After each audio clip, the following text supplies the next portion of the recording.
समन्ता चक्रवालेषु अत्रा गच्छन्तु देवता सद्धम्मं मुनिराजस्य सुनन्तु सग्ग मोक्षदं धम्मश्रवण कालो अयं भदन्ता धम्मश्रवण कालो अयं भदन्ता धम्मश्रवण कालो अयं भदन्ता नमो तस्से भगवतो अरहतो सम्मा संबुद्धस्से नमो तस्से भगवतो अरहतो सम्मा संबुद्धस्से नमो तस्से भगवतो अरहतो सम्मा संबुद्धस्से उत्थानवतो सतिमतो शुचि कामस्य निसम्मकारिणो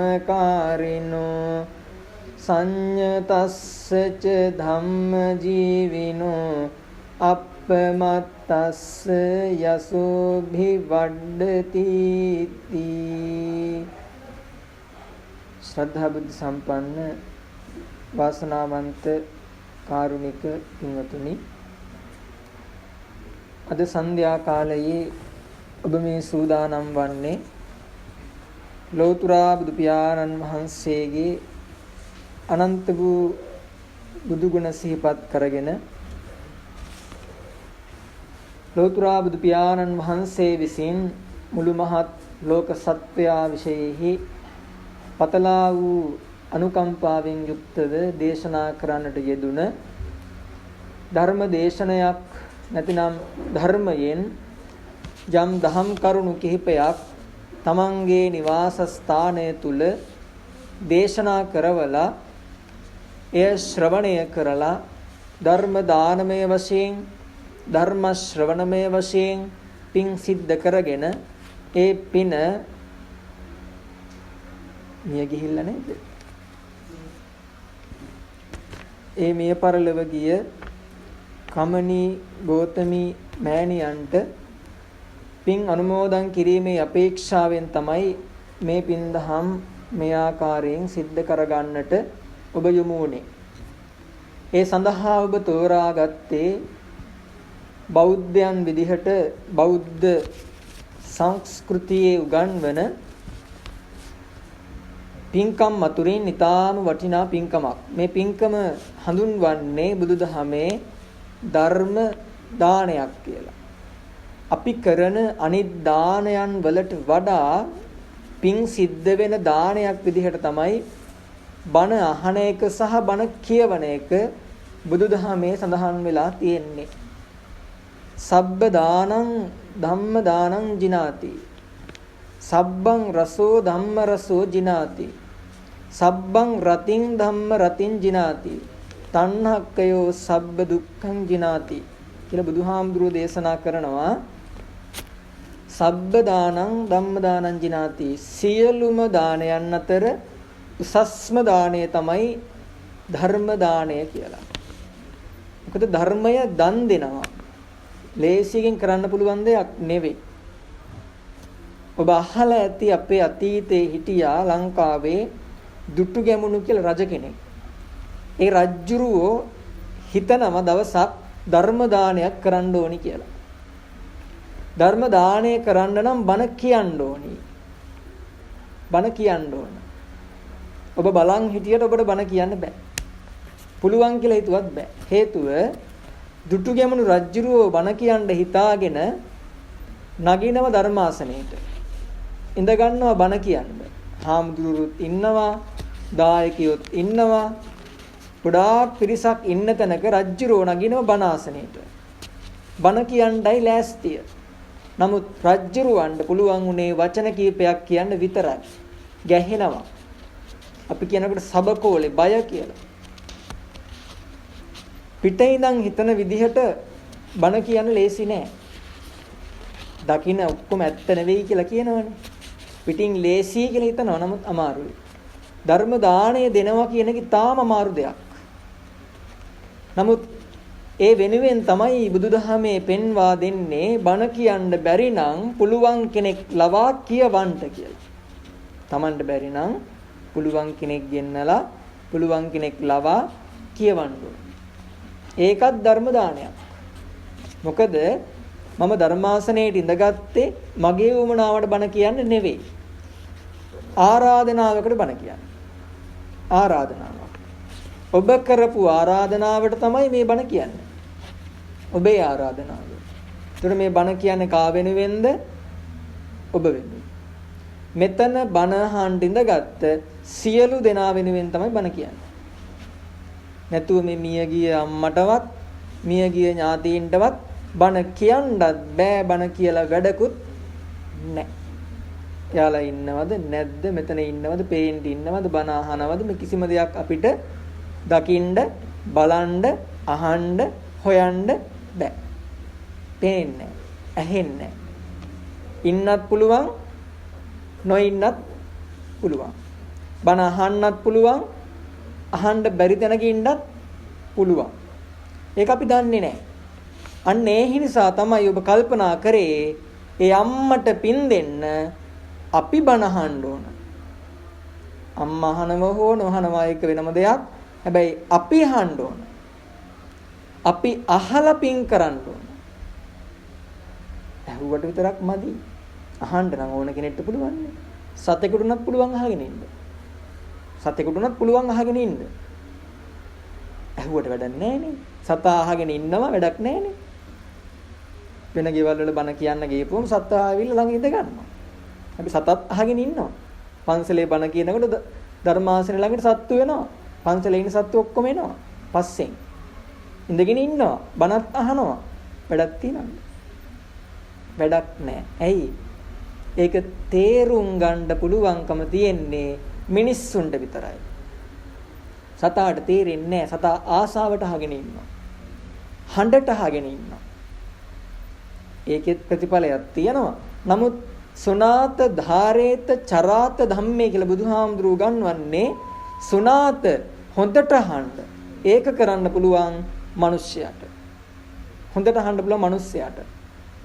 හොඳට අහනවයි කියන්නේ සිත, කය, වචන තුන සංවර කරගෙන අහනවා කියන එක. ඔක සතාට කරන්න බෑ. සිත සංවර කරගෙන බණ අහන්න ඕන. සිත සංවර කරගන්නවයි කියන්නේ හිතට එනවා අකුසල් මුල් කීපයක්.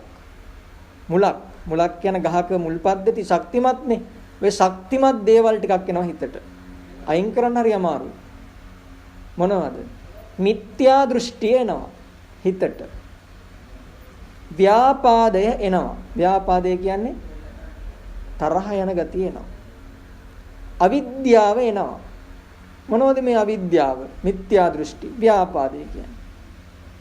මිත්‍යා දෘෂ්ටිය කියලා කිව්වේ වැරදි දැක්ම. වැරදි දැක්ම. වැරදි දැක්ම කියන්නේ ඔබ කලින් අහපු දෙයක් එක්ක අද අහන දේ සංසන්දනය කරන්න යනවා. සංසන්දනය කරන්න යනවා. ඔබ කලින් කියපු දේවල් එක්ක අද අහන දේ සංසන්දනය කරන්න යනවා. ගලපන්න යනවා. ඔබේ ආගමත් එක්ක ඔබ අහන දේ ගලපන්න යනවා. බුදුදහම ආගමකට සීමා වෙච්ච දහමක් නෙවෙයි. ඕනම ආගමක කෙනෙකුට, ඕනම ජාතික කෙනෙකුට, ඕනම භාෂාවක කෙනෙකුට, ඕනම රටක කෙනෙකුට බුදුදහම අහන්න පුළුවන්, ඉගෙන ගන්න පුළුවන්, අදහන්න පුළුවන්, වන්දනාමාන කරන්න පුළුවන්, මේ ඔක්කොම කරන්න පුළුවන්. අපිට හිතන්න අයිතියක් නැහැ සිංහලයට විතරයි බුදුදහම කියලා. වැරදි. මෝඩකම. ඔන්න මිත්‍යා දෘෂ්ටිය. සිංහලයට විතරයි බුදුදහම තියෙන්නේ, වෙන අයට බෑ. එහෙම හිතනවා. ගොඩාක් අය හිතනවා. අන්න මිත්‍යා දෘෂ්ටියක්. ඒක වැරදි අවබෝධයක්. ඇයි? බුදුහාමුදුරුවෝ ලංකාවේද? නැහැ. බුදුහාමුදුරුවෝ බණ කිව්වේ සිංහලෙන්ද? නැහැ. බුදුහාමුදුරන්ගේ ජාතිය සිංහලද? නැහැ. එතකොට බලන්නකො එකක්වත් ලංකාවට සම්බන්ධයක් නැහැනේ. ආගම වශයෙන් ගත්තත් ලංකාවට සම්බන්ධයක් නැහැ. ජාතිය වශයෙන් ගත්තත් ලංකාවට සම්බන්ධයක් නැහැ. භාෂාව වශයෙන් ගත්තත් ලංකාවට සම්බන්ධයක් නැහැ. රට වශයෙන් ගත්තත් ලංකාවට සම්බන්ධයක් නැහැ. මේ කිසිම පැත්තකින් සම්බන්ධයක් නැති දෙයක් අපි කොහොමද කියන්නේ අපේ කියලා? සිංහලයට විතරයි කියලා. කොහොමද කියන්නේ? වෙනම දෙයක් නෙමේක. වෙනම භාෂාවක දෙයක් නෙමේක. වෙනම ජාතික දෙයක් නෙමේක. හැබැයි අපි අපේ කරගෙන තියනවා. ඒ හින්දා හිතන්න එපා මේක සිංහලයට උරුම වෙච්ච දහමක් කියලා. ඒක වැරදි. ඒක මිත්‍යා දෘෂ්ටියක්. ඕනම කෙනෙකුට බුදුදහම දාලයි. බුදුහාමුදුරුවන්ගේ කාලේ හිටපු අනිත් ආගම්වල මිනිස්සුත් බණ ඇහුවා. අනිත් ආගම්වල මිනිස්සුත් මහාන වුණා. අනිත් ආගම්වල මිනිස්සුත් මහාන වෙලා බණ කිව්වා අනිත් අයට. වන්දනාමාන කළා. බණ භාවනා කරා අනිත් ආගම්වල අය. කුලයක්, ජාතියක් කිසිම දෙයක් සම්බන්ධයක් නැහැ බුදුදහමට. ඒකනේ මිහිඳු හාමුදුරුවෝ ආපු ගමන් ලංකාවේ කෙනෙක් පැවිදි කරවනවනේ. ඒත් ඉන්දියාවේ කෙනෙක් නේ මිහිඳු හාමුදුරුවෝ. ලංකාවේ කෙනෙක් පැවිදි කරවලා කියනවා මේක ලංකාවටත් උරුමයි ඉන්දියාවටත් උරුමයි කියලා. ඕන රටකට, ඕන ජාතියකට, ඕන කෙනෙකුට, ඕන ආගමක කෙනෙකුට බුදුදහම ඉගෙන ගන්න පුළුවන්, අදහන්න පුළුවන්, විශ්වාස කරන්න පුළුවන්. බුදුදහම කියන්නේ ආගමක් නෙවෙයි. අපි හිතනවා බුද්ධාගම කියලා. ඒක වැරදි. මුල ඉඳලම වැරදි. ආගමක් නෙවෙයි බුදුදහම කියන්නේ. බුදුදහම කියන්නේ ඉගෙන ගැනීමක්. අවබෝධ කර ගැනීමක්. තේරුම් ගැනීමක්. ඒකට කියනවා දර්ශනයක් කියලා. දැක්මක්. බුදුදහමෙන් කරන්නේ මිනිස්යාගේ S2 පාදන එක. S2 පාදන්න ආගමක් අවශ්‍ය නැහැ. ආගම අවශ්‍ය වෙන්නේ මොලේ පාදන්න. S2 පාදනවා කියලා කියන්නේ මොලේට. නැනස කියලා අපි කියන්නේ ඒකට. නැනස. මේ S2 නෙවෙයි. බුද්ධිය පහදනවා මිනිස්යාගේ. බුදුදහම කරන්නේ බුද්ධිය පහදන එක. මිනිස්යාට තේරුම් කරලා දෙනවා මේක තමයි හොඳ දේ, මේක තමයි නරක දේ. මේක කළොත් මෙහෙම දෙයක් වෙනවා, මේ දේ කළොත් මෙහෙම වෙනවා. එච්චරයි බුදුදහම කියන්නේ. බුදුදහම එච්චරයි කියන්නේ. හොඳ දේ මේක, නරක දේ මේක. හොඳ දේ කළොත් මෙහෙමයි වෙන්නේ, නරක දේ කළොත් මෙහෙමයි වෙන්නේ. ඊට වඩා බුදුදහමක් කොහෙද තියෙන්නේ? මොන සූත්‍රේ ගත්තත් ওই ටික නැද්ද? තියෙනවා. මොන ගාතාවක් කරන් කතා කරත් ওই ටික නැද්ද? තියෙනවා. ජාතක කතාවක් කියවුවොත් ওই ටික නැද්ද? තියෙනවා. හොඳ නරක කළොත් මේක, නොකළොත් මේක. එච්චරයි. අන්න ඒ පිළිබඳව ඇති කරගන්න අවබෝධයට අපි කියනවා සම්මා දිට්ඨිය කියලා. සම්මා දිට්ඨිය. නිවැරදි දැක්ම. තුන මිත්‍යා දෘෂ්ටිය හිතින් අයින් කරගෙන බණ අහන්න ඕන. ඒකයි මම කලින්ම කිව්වේ. කලින් අහපු දේවල් එක්ක සංසන්දනය කරන්න ගියොත් එතන වැරද්දක් වෙනවා. කලින් ඉගෙනගත්ත දේවල් එක්ක සංසන්දනය කරන්න ගියොත් එතන වැරද්දක් වෙනවා. ඒකයි බුදුදහම කියන්නේ අහපු දේ වඩාත් අවබෝධ කරගන්න පුළුවන් බණ අහනකොට. අහලා නැති දේ අහගන්න පුළුවන් බණ අහනකොට. වැරදියට තේරුම් ගත්ත දේ හරියට තේරුම් ගන්න පුළුවන් බණ අහනකොට. මේ ඔක්කොම හැදෙන්නේ බණ අහනකොට. කියන්නේ කියන්නා කෙසේ කීවත් අසන්නා සිහි බුද්ධියෙන් ඇසිය යුතුයි. සිහි බුද්ධියෙන් අහන්න කියන්නේ. උවමනාවෙන් අහන්න ඕන. සිත කය වචන පහදලා. ඔය සිත ගැන විතරයි මම කතා කළේ. එතකොට ඊළඟට ව්‍යාපාදය. ව්‍යාපාදය කියන්නේ තරහ, ඊර්ෂ්‍යාව, ක්‍රෝධය, පලිගැනීම, අමනාපය. ඔය සිතුවිලි එනවා හිතට. නිතර එනවා, නිතර තියෙනවා මේවා හිතේ. හැම කෙනෙක්ගේ මගෙත් තියෙනවා, ඔබෙත් තියෙනවා. හැම කෙනෙක්ගෙම තියෙනවා. මේ එන සිතුවිලි අපිට පුළුවන් වෙන්න ඕන මේ වෙලාව තුල මෙල්ල කරගන්න. తాවකාලිකව යටපත් කරනවා කියලා එකට කියනවා. මේ වෙලාව තුල මෙල්ල කරන්න පුළුවන් වෙන්න ඕන. එහෙම කළොත් තමයි සාර්ථක වෙන්නේ. මං ගැන තරහක් ඇති වෙන්න පුළුවන්. නිවසට එන මිනිස්සුත් එක්ක තරහක් ඇති වෙන්න පුළුවන්. මේ මියගිය අම්මත් එක්ක යම් තරහක් තියලා මතක් වෙන්න පුළුවන්. සතෙක් සිව්පාවෙක් එක්ක මදුරුවෙක් එක්ක තරහක් ඇති වෙන්න පුළුවන්. ඇඟේ වහනකොට තරහ එන්න පුළුවන් ක්‍රම ගොඩක් තියෙනවා. ටික වෙලාවක් ඉඳගෙන ඉන්නකොට ඉඳගෙන ඉන්න අමාරුව නිසා තරහ යන්න පුළුවන්. තමන් ගැන තමන්ට තරහක් ඇති වෙන්න පුළුවන්. ඇයි මෙච්චර කකුල් දෙන්නේ? ඇයි මෙච්චර අත්‍රි දෙන්නේ? තමන් ගැන තමන්ට තරහක් එන්න පුළුවන්. මේ තරහ එන්න පුළුවන්. නිතර එනවා හිතට ඕන කෙනෙක්ගේ. පොඩි දෙයක් වුණ ගමන් තරහ එනවා. පොඩි දෙයක් වුණ ගමන් චූටි දෙයක් ඇති තරහක් එන්න. ඕන කෙනෙක්ට එහෙමයි. ඉතින් බුදුහාමුදුරුවෝ කියනවා දේශනා කරනවා ඔය තරහ බණ අහන වෙලාවට මෙල්ල කරන්න. අඩු කරගන්න. සම්පූර්ණයෙන් යටපත් වෙන්නේ නැති වෙන්න පුළුවන්. අඩු කරගන්න. අන්න ව්‍යාපාදය තරහ අයින් කරගන්න කිව්වා. එතකොට හිත සංවරයි. හිත පිරිසිදුයි. ඊළඟ එක අවිද්‍යාව. අවිද්‍යාව කියන්නේ පිනක් කියලා එකක් තියනවද? නැද්ද? සැක කරනවා. පව කියලා දෙයක් තියනවද? සැක කරනවා. විශ්වාසයක් නැහැ. අවිද්‍යාව නොදැනීම. දන්නේ. අපි ගොඩාක් අය ඔහොමයි. ඔක්කොම මම කියන්නේ නැහැ. ගොඩක් අය එහෙමයි. පින කියලා එකක් විශ්වාස කරන්නේ නැහැ. පව කියලා එකක් විශ්වාස කරන්නේ නැහැ. හොඳ නරක විශ්වාස කරන්නේ නැහැ. දෙයියෝ බුදුන් විශ්වාස කරන්නේ නැහැ.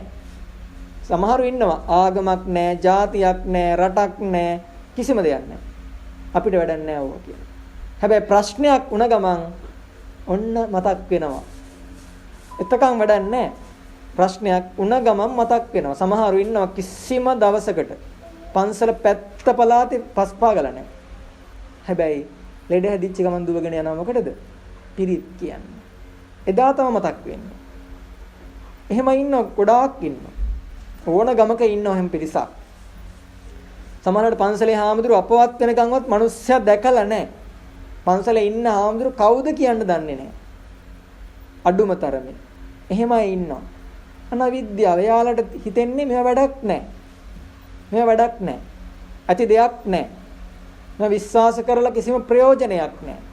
එහෙම හිතන මිනිස්සු සමාජය තුල අපිත් එක්ක ඉන්නවා. ඔබත් එක්ක ඉන්නවා. ඔබේ මනස විකෘති කරනවා, වෙනස් කරනවා. ආගම් පෙරලි කරනවා කියන්නේ ඒකනේ. ආගම් වෙනස් කරවන්නේ මනස වෙනස් කරලා. මම කියන්නේ ආගම් වෙනස් කරන්න කියලා. ඒකයි මුලින්ම කිව්වේ ආගමකට බුදුදහම සම්බන්ධ නැහැ කියලා. ඕන කෙනෙකුට ඒක ප්‍රශ්නයක් වෙන්නේ නැහැ. නමුත් ඔබ හිතන්න ඕන හොඳ නරක කියලා දෙයක් තියෙනවා. හොඳ කියලා බුදුදහමේ කියන්නේ වෙන නොපෙනෙන දෙයක් නෙවෙයි. Tamanටත් යහපතක් වන අනුන්ටත් යහපතක් වෙන දෙයට තමයි බුදුදහම කියන්නේ පින. කෙටියෙන්ම කියනවා චිත්තම් පුනාතීති පුඤ්ඤං හදයන් පුනාතීති පුඤ්ඤං. හිතේ සතුට පිනයි, හදවතේ සතුට පිනයි. හිත සතුට වෙනවා නම් තමයි පින සිද්ධ වෙන්නේ. හදවත සතුට වෙනවා නම් තමයි පින් සිද්ධ වෙන්නේ.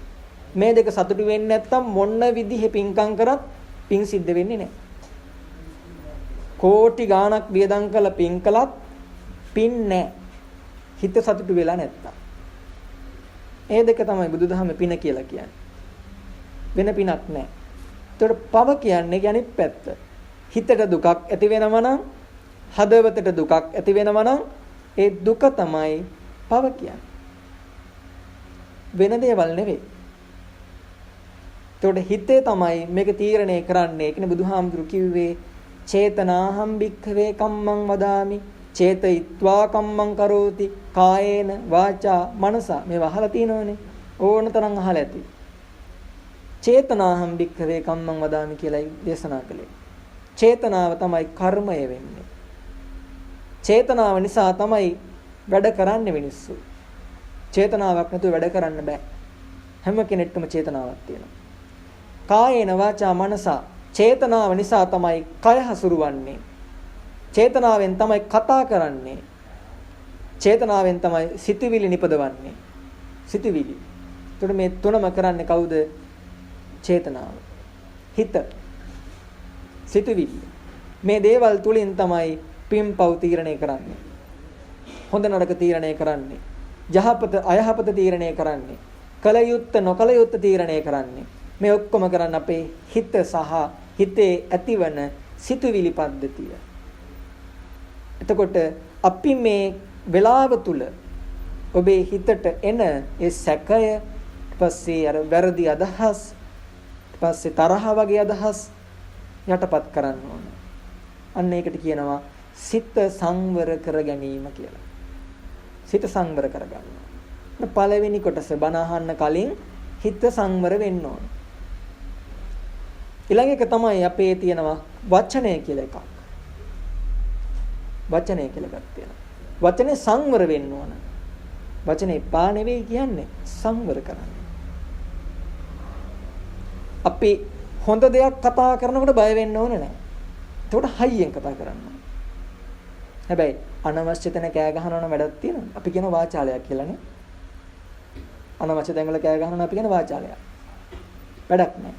අනවශ්‍ය වචන. අවශ්‍ය තැන කතා කරොත් අපි කියනවා කතිකය. අවශ්‍ය තැන කතා කරොත්. අනවශ්‍ය තැන කතා කරොත් වාචාලය. දෙකේ වෙනස මොකද්ද? කතිකයා කරන්නේ අවශ්‍ය තැන අවශ්‍ය දේ කතා කරනවා. හැබැයි වාචාලය මොකද කරන්නේ? අනවශ්‍ය තැන අනවශ්‍ය දේ කතා කරනවා. අවශ්‍ය තැන නෙවෙයි අනවශ්‍ය තැන.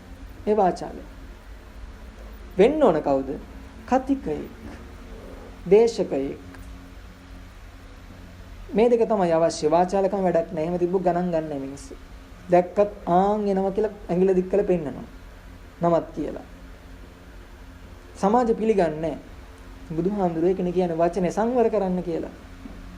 කතා කරන්න එපා කිව්වේ නෑ. සංවර කරන්න කිව්වේ. මොනවද? බොරු කියන්න යන්න එපා කිව්වා. බොරු කියන බය වෙන්නලු. බොරු කියන තැන්වල කට වහ ගන්න. බොරු කියන්න යන්න එපා. බොරු කිව්වොත් තමනුත් රැවටෙනවා අනුත් රැවටෙනවා. විශ්වාසෙ කඩ වෙනවා. ඒ හින්දා බොරු කියන්න එපා. ඊපස්සේ කේලම් කියන්න එපා කිව්වා.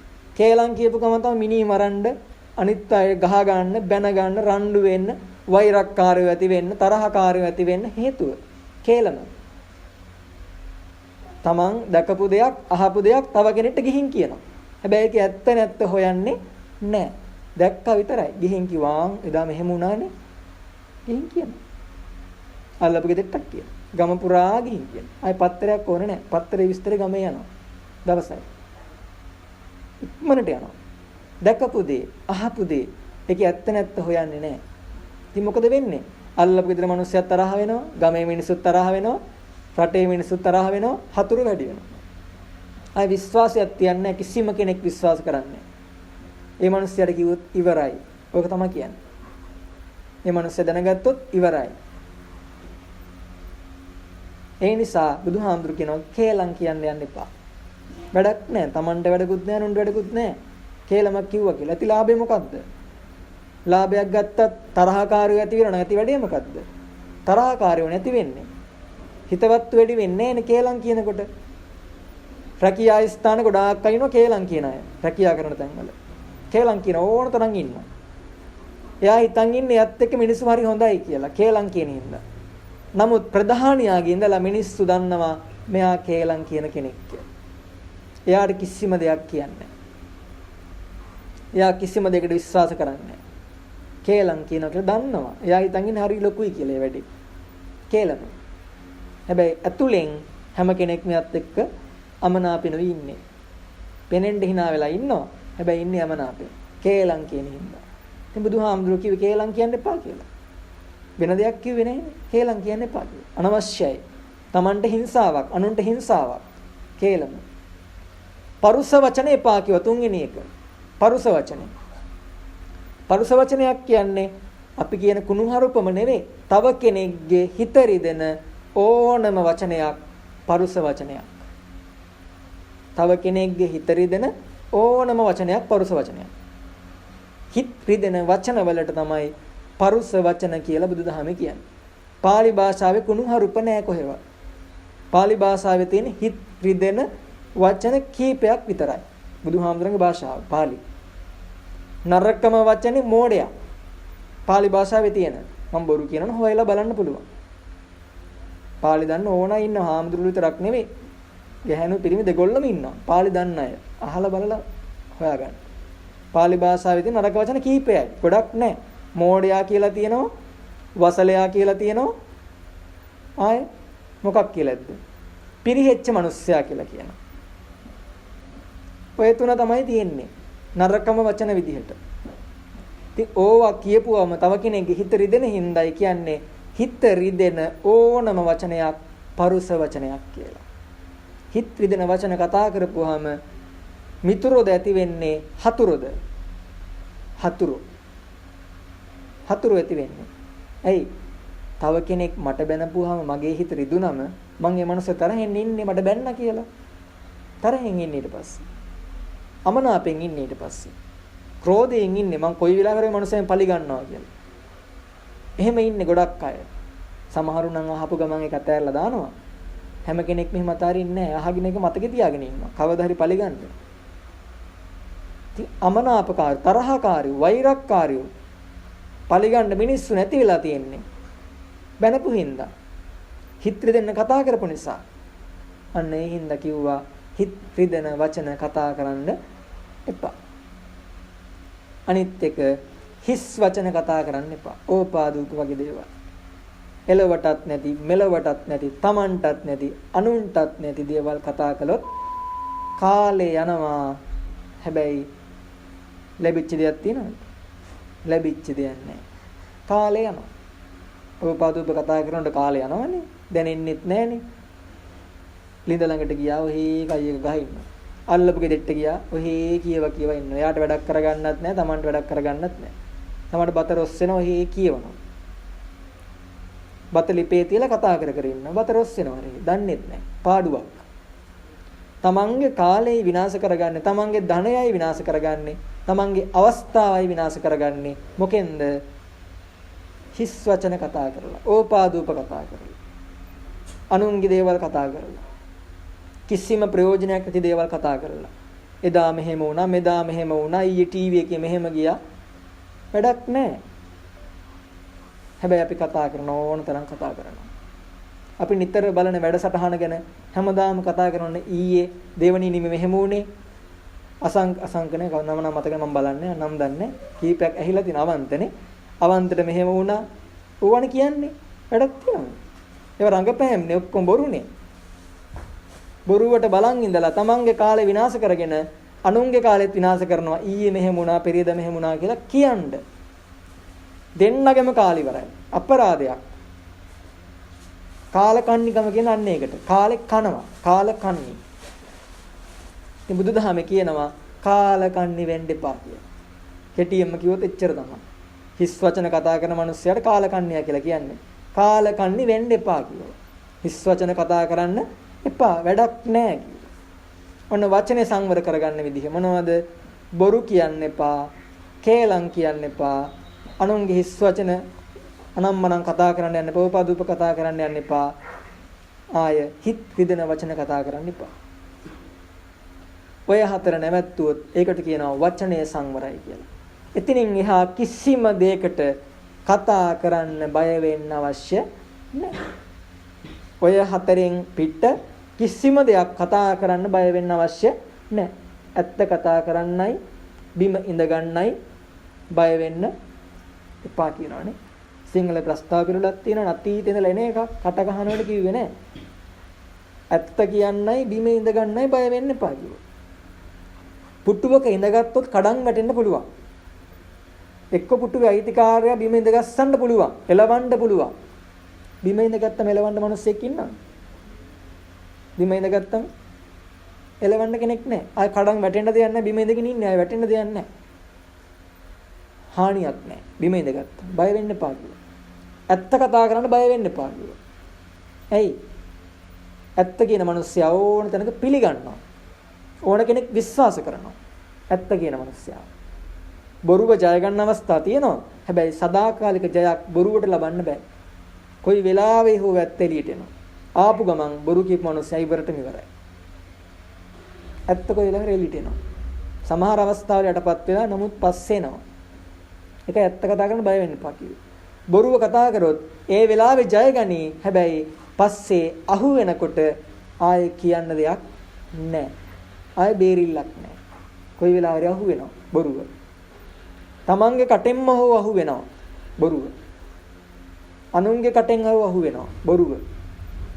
කට බොරු කිව්වත් දිව බොරු කියන්නේ නැහැ කියනෝනේ කොයි වෙලාවෙ හරි කියවෙනවා ඒක. ඇත්ත. ඒවා නිකන් නෙවෙයි කියන්නේ. අපි අනිත් අවස්ථාවල කිසිම දෙයකට බය නැතුව කතා කරන්න පුළුවන්. පන්සිල් ගන්නකොට, බුදුන් වඳිනකොට, ඊට පස්සේ තව කෙනෙක්ගේ ಗುಣ කතා කරනකොට, අවශ්‍ය දෙයක් කතා කරනකොට, ඉගෙන ගන්නකොට, ප්‍රශ්නයක් අහනකොට, ප්‍රශ්නයක් සාකච්ඡා කරනකොට, ඇත්තක් කියනකොට ඔය තැන්වල බය වෙන්න ඕනේ නැහැ. බය වෙන්න එපා. নমස්කාර කිව්ව කියලා ගහන්න මිනිස්සෙක් ඉන්නවද ළඟපාත? හයියෙන් කිව්වා කියලා අනේ ගහන්න කෙනෙක් නැහැ, කවුරුත් ගහන්නේ නැහැ. බය වෙන්න තු කියන්න ඕන. බය වෙන්න එපා. নমස්කාරය කියන්නේ බුදුහාමුදුරන් নমස්කාර කරනවා විතරක් නෙවෙයි. ඒක විශ්ව ශක්තියක් ගැබ් වෙලා තියෙන්නේ. ওই වචනවල වාක් ශක්තියක් තියෙනවා. ඒ වාක් ශක්තිය ලං වෙන්නේ හයියෙන් කියනකොට. හිමීට කියනකොට වැඩක් වෙන්නේ නැහැ. ලැබෙන්නේ. පන්සිල් ගන්නකොට හයියෙන් කියනවා. ඇහෙන්න කියන්නේ බෞද්ධයෝනේ. බෞද්ධයෝනේ ඉන්නේ. බෞද්ධයා බුදුදහම පාවිච්චි කරන්න බයයි නම් අනිත් මිනිස්සු කොහොම බය වෙන්න ඕනද? හැබැයි අනිත් මිනිස්සු බය නැහැනේ බුදුදහමට. බෞද්ධයා බයයිනේ පන්සිල් ගන්නකොට හයියෙන් කියන්න. මමත් ඔය පන්සිල් ගත්ත විදිහට කිව්වනම් එහෙම ඇහෙයිද? පන්සිල් දෙනකොට මම කිව්වනම් මේ විදිහට දැන් බණ කියනකොට ඒ විදිහට කිව්වනම් එහෙම ඇහෙයිද? ඇහෙන්නේ නැහැ කාටවත්. ඇහෙන්නේ නැහැ. ඒ හින්දා ඕන තැනක බය නැතුව පන්සිල් ගන්න. ඕන තැනක බය නැතුව බුදුන් වදින්න. ඕන තැනක බය නැතුව ඇත්ත කතා කරන්න. ඔය දේවල් වලට කිසි තැනක බය වෙන්න එපා. අන වචනය. උට හිතයි වචනයයි සංවර වෙනවා. ඊළඟට කය සංවර වෙන්න ඕන. කය. මේවා මෙතෙන් විතරක් නෙවෙයි ඕන තැනකට අදාළයි. කය සංවර වෙන්න ඕන. කය සංවර වෙනවා කියන්නේ සත්ව ඝාතනය, සොරකම, කාම මිත්‍යාචාරය කියන තුන නවතින්න ඕන. මොනවද? සත්ව ඝාතනේ, සොරකම, කාම මිත්‍යාචාරය. සත්ව ඝාතනය තව කෙනෙක්ගේ ජීවිතයක් නැති කිරීම. චූටි වෙන්න පුළුවන්, ලොකු වෙන්න පුළුවන්, ඝාතනේම තමයි. හරක වෙන්න පුළුවන්, කුකුල වෙන්න පුළුවන්, ඝාතනේම තමයි ජීවියෙක්.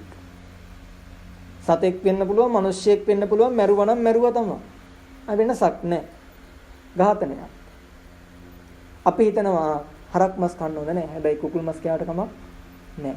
කුකුල මරුවට කමක් නැහැ. හරකනේ මරන්න හොඳ නැත්තේනේ. අපි එහෙම හිතන්නේ. නෑ. හරක මරුවත් එකයි, කුකුල මරුවත් එකයි. කුකුලව තැම්බුවත් එකයි, බිත්තරේ තැම්බුවත් එකයි. වෙනසක් නැහැ. ජීවේම තමයි. වෙනසක් නැහැ. මරණය බුදුහාමුදුරු කියන මරන්න එපා. ඇයි? ලෝකේ ගහක් හටගත්තොත් ගහට පවතින්න අයිතියක් තියෙනවා. පැලයක් හැදුනොත් පැලේට ජීවත් වෙන්න අයිතියක් තියෙනවා. මනුෂ්‍යයාට විතරක් නෙවෙයි අයිතිය තියෙන්නේ. සතෙක් කූඹියෙක් ලෝකෙ ඉපදුනොත් කූඹියාට ජීවත් වෙන්න අයිතියක් තියෙනවා. වෙන තිරසංගත සතෙක් ලෝකෙ ඉපදුනොත් ඒ ඉපදුන සතාට ජීවත් වෙන්න අයිතියක් තියෙනවා. මිනිස්සෙක් ලෝකෙ ඉපදුනොත් මිනිස්යාට ජීවත් වෙන්න අයිතියක් තියෙනවා. මේ ඔක්කොටම අයිතිය සමානයි. ඇයි එහෙම වෙන්නේ? පරිසරයට මිනිස්යා ඕන නැහැ. ඒකයි ඇත්ත. මිනිස්යා නැතුව පරිසරයට ජීවත් වෙන්න පුළුවන්. ඒක ඔප්පු වෙලා තියෙන අද කාලේ. කොරෝනා වලින් මිනිස්සු මරණ එකනේ කරන්නේ, සත්තු නෙවෙයිනේ මිනිස්සු මරන්නේ. මිනිස්සු නැතුව පරිසරය පවතිනවා. ඊට වඩා හොඳට පවතිනවා පරිසරය. මිනිස්සු නැත්තම් මිනිස්සුනේ පරිසරය විනාශ කරන්නේ. මිනිස්සු නැත්තම් පරිසරය හොඳට පවතිනවා. හැබැයි මිනිස්යාට පුළුවන් ද පරිසරය නැතුව ජීවත් වෙන්න? බෑ. එක මොහොතක් ජීවත් වෙන්න බෑ පරිසරය නැතුව. ලෝකෙ එක ගහක්වත් නැත්තම් මිනිස්සුත් නැහැ. මිනිස්සු නැහැ. පරිසරය නැතුව මිනිස්යාට ඉන්න බෑ. හැබැයි මිනිස්සු නැතුව පරිසරයට ඉන්න පුළුවන්. පරිසරයෙන් මිනිස්යා කියන්නේ දශම ගාණක් විතරයි. දශම ගාණක්. පොඩි ප්‍රමාණයක්. නිකන් හිතලා බලන්න. ලෝකේ ඉන්න මිනිස්සු ගණන් කරලා අරගෙන ලෝකේ තියෙන ගස් ටික ගණන් කරලා ගත්තොත් කීයක්ද කියලා සමාන වෙයිද? ගස් ගාණ වැඩි, මිනිස්සු අඩුයි. මිනිස්සු පැත්තකින් තියලා කූඹි ගාණ ගණන් කරොත් ලෝකේ ඉන්න කූඹි ගාණ, අනිත් සත්‍ය එපා. කූඹි ගාණ ගණන් කරොත් එහෙම මිනිස්යාගේ 100,000 ගුණයක් ඉන්න කූඹි විතරක්. එක ගුලකම කී දහක් ඉන්නවද? භූමික කොටස් 3ක් ඉන්නවනේ. වැඩ කරන කොටසක් ඉන්නවා, කෑම හොයන කොටසක් ඉන්නවා, එළියට එන්නේ නැතුව ඇතුලේ ඉන්න කොටසක් ඉන්නවා. අපිට පේන්නේ ඔය එළියේ වැඩ කරන කොටස විතරයි. තව කොටස් දෙකක් ඉන්නවා. ඒ පේන කොටසෙම 100කට වැඩි ඉන්නවනේ. එක රැළක කූඹි. ඒතකොට හිතන්න ඒ වගේ තව දෙගුණයක් ඇතුලේ ඉන්නවා. කම්කරු කොටසකුත් ඉන්නවා ඇතුලේ. කූඹින්ගේ. ඒතකොට එක ගුලකම 1000ක් 2000ක් ඉන්නකොට තමන්ගේ වත්තේම ඉන්නව නේද කෝටි ගාණක්? කූඹි. රටේ ටිකම ඇති නේද ලෝකෙ මිනිස්සුන් සංසන්දනය කරන්න? රටේ ඉන්න කූඹි ටිකම ඇති. මිනිස්සු වගේම 10000 ගුණයක් ඉන්න කූඹි විතරක්. අනිත් සත්තු එකෙන් එකට ගත්තොත් එහෙම ඔය සත්තු ගන්නකොට මිනිස්සයා කියන දශමයක් දැනෙන්නෙත් නෑ පරිසරයට. මිනිස්සයා නෑ කියලා. ඒ හින්දා පරිසරයත් එක්ක ජීවත් වෙන්න ඕන. ඒ නිසායි බුදුහාමුදුරු කිව්වේ මරන්න එපා. මරන්න එපා. යාළට ජීවත් වෙන්න අයිතියක් තියෙනවා මිනිස්සයාට වගේම. කිසිම වෙනසක් නැහැ. අපේ අයිතියම ඒ සත්තුන්ට එහෙමම තියෙනවා. එහෙමම ඒ සත්තුන්ට තියෙනවා. අපිට පුළුවන් නම් සත්තුන්ට බෙහෙත් විදලා අපේ බෙහෙත් එක චෙක් කරන්න ඉන්ජෙක්ෂන් එක අපි බොන බෙහෙත් පෙත්ත හැම එකක්ම සත්තුන්ට ගහලා චෙක් කරලා එවන්නේ. ඒ බෙහෙත් පෙත්ත වෙනුවෙන් දහස් ගණක් මැරෙනවා. සත්තු විතරක්. එක බෙහෙත් පෙත්තක් චෙක් කරගන්න. එක ඉන්ජෙක්ෂන් එකක් චෙක් කරන්න දහස් ගණක් මැරෙනවා. සත්තු අපි වෙනුවෙන්. මිනිස්යාට පුළුවන් නම් එක බෙහෙත් පෙත්තක් වෙනුවෙන් ලක්ෂ ගණක් මරන්න සත්තු සත්තාට මිනිස්යාගේ ලේ ටිකක් බොන්න තහනම් වෙන්න විදිහක් නැහැ නේ. අසාධාරණයි නේද? අපි බෑ කිව්වොත්. අසාධාරණයි. එක ජීවියෙක් වෙනුවෙන් ලක්ෂ ගණක් මැරෙන්න පුළුවන් එක ජීවියෙක්ගෙන් ලේ ටිකක් බොන්න අයිතියක් නැද්ද සතෙකුට? තියෙනවා. අපි දෙන්නේ නැත්තේ අයිතිය. මම කියන්නේ මදුරුවන්ට ලේ බොන්න දෙන්න කියලා. මදුරුවා ජීවත් වෙන්නේ මිනිස්යයි හින්දානේ. සතා සිව්පාව හින්දානේ. මිනිස්යාට ජීවේ දෙන්නේ මිනිස්යානේ. ඇයි? ඔය ප්ලාස්ටික් කෑලි සත්තු වල විසිකරේ නෑනේ. ගෙවත්තට පොල් කටු කෑලි සත්තු විසිකරේ නෑ නේවිල්ලා. සිනිමලු කෑලි සත්තු විසිකරේ නෑනේ. වත්තට නේද? හට්ටි මුට්ටි සත්තු විසිකරේ නෑ මේකක්වත්. මේ ඔක්කොම විසිකරේ කවුද? මිනිස්යා කියන සතා. වත්තට විසිකරේ. ඇලදොලට විහික් කරේ. ගඟට මුහුදට විහික් කරේ. කැලෑවට විහික් කරේ. මේ ඔක්කොම කරේ කවුද? මිනිස්යා. එහෙනම් මදුරුවාගේ ආරම්භයේ වැරද්ද කාගේද? මදුරුවාගේ නෙවෙයි, මිනිස්යාගේ. ඔය වැරද්ද නවත්තපු දවසට මදුරුවෝ නෑ. ආයෙ මරන්න ඕන නෑ. ඉබේ නවතිනවා. ඒ වැරදි හැදුනොත්. අපි වැරදි කරලා තව සතෙකුගේ ජීවිතයක් අපිම විනාශ කරනවා. අපිම විනාශ කරනවා. එහෙනම් අපි අසාධාරණ වැඩ කරනවා. අපි වැරදි කරන්නේ. අන්න ඒ නිසායි කිව්වේ මරන්න එපා. අපි වැරදි කරකට සත්තු මරන්න එපා. අද කාලේ අලි ඇවිල්ලා ගමට මිනිස්සු මරනවා. ඇයි එහෙම වුනේ? අලියගේද වැරද්ද මිනිස්සයාගේද වැරද්ද? කාගේද වැරද්ද? කෙලින්ම ඇඟිලි දික් කරන අලියටනේ. අලියා වැරදි. අලි වැට ගහනවා. කැලෑව එලි කරේ කවුද? අලියද? නෑ. අලියට කන්න තියෙන කෑම ටික කෑවේ අලියද? ඒත් නෑ මිනිස්සයා. කැලියට ගිහලා ටිකම අරන් එන්න ගිහිල්ලා හූරගෙනම. අඹ ගහකට නැගොත් අඹ ගහම හූරලා විකුණනවනේ. ආයෙ සතෙකුට කන්න එක ගෙඩියක් තියනවද? ගහක. නෑ ඉස්සර කාලේ එහෙම කරේ නෑ. අතීතේ. කුඹුරක් වැපුරුවොත් කුඹුරෙන් කොටසක් ඉතුරු කරනවා සත්තුන්ට කන්න. ඉස්සර අනිවාර්යෙන් කුඹුරෙන් කොටසක් ඉතුරු කරනවා සත්තුන්ට කන්න. ඉතිහාස පොත්වල තියෙනවා ඒ කුඹුරේ ඉතුරු කරන කොටස මාස 6ක් යනකම් සත්තු කනවලු. මාස 6ක්. මාස 6ක් යනකම් සත්තුන්ට කන්න පුළුවන් වෙන්න කුඹුරේ කොටසක් ඉතුරු කරනවා. තමන් වගා කරන කොටසෙන් සත්තුන්ට. ගහක ගෙඩි ඉදනකොට ගහේ උඩම කොටස සත්තුන්ට ඉතුරු කරනවා. ජට ටික විතරයි කඩා ගන්න. ඉස්සර මිනිස්සු. අර පොඩි කාලේ සින්දුවක් ගන්නවනේ ළමයින්ට. මේ ගසේ බොහෝ පැණි දොඩම් ඇතේ වැඩියේ කඩන නඩක ළමයි අපි නෙවෙයි මට මතක නෑ සම්පූර්ණ. අපි නෙවෙයි කියලා කියනවනේ. මොකද මේ කියන්නේ? ගහේ ගෙඩි ගොඩක් තිබ්බට ඔක්කොම කඩ කඩ අපි විකුණන්නේ නෑ. කන්ට ඕන ප්‍රමාණය විතරයි අපි කඩාගන්නේ. පොඩි ළමයට උගන්වන්නේ ඕකනේ පොඩි කාලේ. හැබැයි ළමයාට පොඩි කාලේ උගන්වන ලොකු වෙනකොට මොකද කියන්නේ? ඔක්කොම ටික කඩපන් කියනවනේ ගහට නැගලා. ඉතින් ගහට නැගලා කඩනවා කඩපු ගමන් සත්තුන්න කණ්ඩනේ සත්තු ඇවිල්ලා ගෙවල් අස්සරක් පැනලා අරන් යනවා. කණ්ඩ. ඉතින් සතාට කණ්ඩ නැහැනේ. කැලෑ ටික එලි කරලා ගස් ටික ඔක්කොම හූරලා සත්තු මොනවද කන්නේ? එක්ක කැලෑවට ගිනි තියලා මොනවද කන්නේ යාලා? සත්තුන්ට කන්න දෙයක් තියෙන්න ඕන. අපි වැරදි කර කර අපි සත්තුන්ට බයිනවා අපි සත්තු මරනවා. එහෙනම් මෙතන ලොකු වරදක් තියෙනවා. අපේ අතේ වරදක් තියෙනවා. බුදුදහම එකයි කියන්නේ හිංසාවට මුල් තැන දෙන්න එපා. හිංසාව අයින් කරන්න. අවිහිංසාව. හිංසා කරන්න එපා. හිංසා කළොත් ප්‍රතිඵලය හිංසාවක්. සත්තුන්ට හිංසා කරපුගේ ප්‍රතිඵලය සත්තුන්ගෙම හිංසාවක්. අලින්ට හිංසා කරා අලි ගැහුවා. වවුලු මස් අනම්මනම් මස් කන්න පටන් ගත්ත කොරෝනා කියලා විඳවනවා. මස් මාංශ වලින් ආවා කියලාද හොයාගෙන තියෙන්නේ? වෛරස් එක වෙන කොහෙන්වත් නෙවෙයිනේ. මස් මාංශ වලින් ආවා කියලා කියන්නේ. සමහරු කියන මාළුවන්ගෙන් ආවා කියලා, සමහරු කියන වවුලන්ගෙන් ආවා කියලා මස් වලින්. මේ සතා මරන්න නැතුව ඉතින් මේ ප්‍රශ්නේ නැහැ නේද වෙනකම්. කොරෝනාවක් නැහැනේ. ඒ වගේම තමයි. එපා කියන දේ කරාම සබහාදහම පන්න ගහනවා.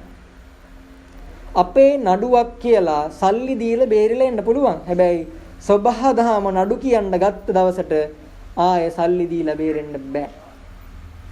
සල්ලි බලයට ධන බලයට ආයේ බේරිල්ලක් නැහැ. සබහාදහම නඩු කියන්න ගත්තා. අද කියන්නේ සබහාදහමයි නඩු. මිනිස්සු නෙවෙයි සබහාදහම නඩු කියනවද? ලෝකේ ධනවතාද බලවතාද වැඩක් නැහැ. දඬුවම දෙනවා.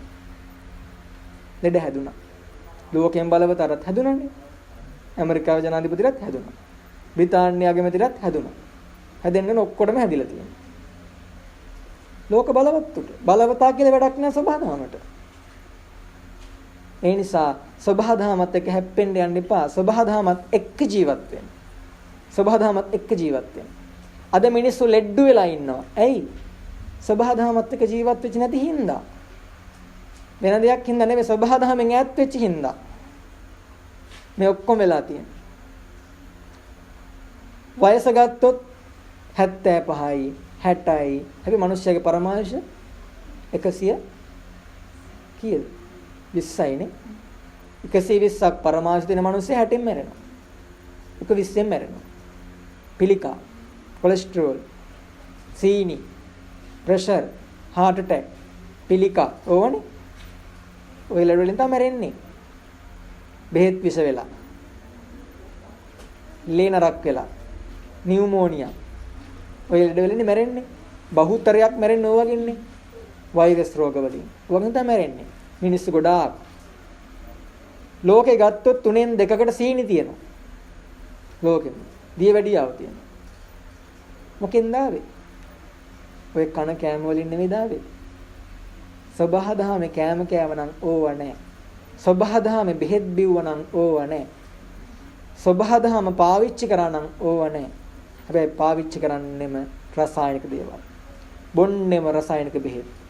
කන්නෙම අනම්මනම් කෑම. රසායනික ද්‍රව්‍ය අඩංගු කෑම. ආයෙ ලෙඩ ගැන කතා කරන්න දෙයක් නැහැ. කන්ට නැතුවද මිනිස්සුන්ට ඔච්චර පිටිකන්නේ? අපේ රටේ කන්ට නැද්ද? ඉස්සර කියනවා රොබර්ට් නෝස් අපේ පොත ලියනකොට එදා හෙළදිව කියලා පොත ලියනවා. එයා කියනවා මොකද කියන්නේ? එදා කාලේ ධනවතෙක් වෙන්න නම් කොස්ගස් දෙකකුයි පොල්ගස් හතරකුයි තිබ්බනම් හොඳටම ඇතිලු. කුඹුරු කෑල්ලකුයි. කුඹුරු කෑල්ලකුයි කොස්ගස් දෙකකුයි පොල්ගස් හතරකුයි තිබ්බනම් හොඳටම ඇතිලු. ආය වෙන මොකුත් ඕනේ නැල්ලු. කොස් ගහට එදා කාලේ මිනිස්සු කියපු නම යා ලියනවා බත් ගහ. බත් ගහ.